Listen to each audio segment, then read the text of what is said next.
Il-kumpanija tal-ajru Ryanair ħabret li se tkun qed tintroduċi 3 rotot ġodda lejn l-Ewropa bilan li t-turiżmu jibqa' dej anka fix-xhur tax-xitwa.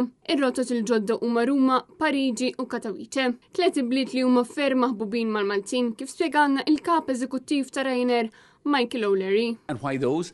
A, because they're kind of good destinations, city break destinations for Maltese people looking for a weekend away at a European city, but also we're seeing enormous growth in people across Europe looking for winter sun.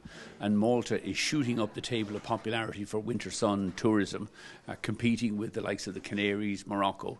And we want to tap into that and bring more people here during the winter period. Waqt konferenza tal-aħbarijiet, il-kap eżekuttiv ta' Ryanair Michael O'Leary qal li b'kollox issa din il-kumpanija se tkun qed toffri 69 rotta, filwaqt li f'pajjiżna qed toffri madwar 120 impjieg. Fil-konferenza ntqal ukoll li din il-kumpanija ilha bil-ħsieb li jkollha hangar fl-Ajruport Internazzjonali ta' Malta li jsarraf 200 impjieg u investiment ta' 20 miljun euro. Madankollu għadu ma kienx qbil mal-awtoritajiet. Ryanair kienet inġibet lejn Malta minn gvern nazzjonalista u minn dak iż-żmien l-hawn saret waħda mill-aktar linji favoriti mal-Maltin. Intant, il-kumpanija tgħid li hemm nuqqas taqbil hekk kif ġiet introdotta prassi ġdida fejn kull ajruplan li jinżel fl-MIA qed ikollu dik imsejħa Follow Me Car li skont din il-kumpanija hija assolutament mhux meħtieġa u li qed twassal biss għal dewmien. We had an unfortunate event at the airport 2 weeks ago where, Maltese Air Traffic Control arbitrarily decided that every aircraft arriving needed a Follow Me car.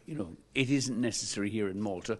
The weather conditions are good, but that delayed and disrupted all of the airlines operating at Malta that day. We delayed it cost us, we had to delay about 5,500 of our passengers were delayed. We don't need these kind of arbitrary, non-safety related interventions by Maltese Air Traffic Control. Their job is to get the aircraft on and off the island safely and then let the airlines turn around the planes around at the airport without these kind of disruptions or delays. Fil-konferenza ġie preċiżat li Ryanair ma għandha l-ebda pjan li tintroduċi rotot minn Malta għall-Istati Uniti.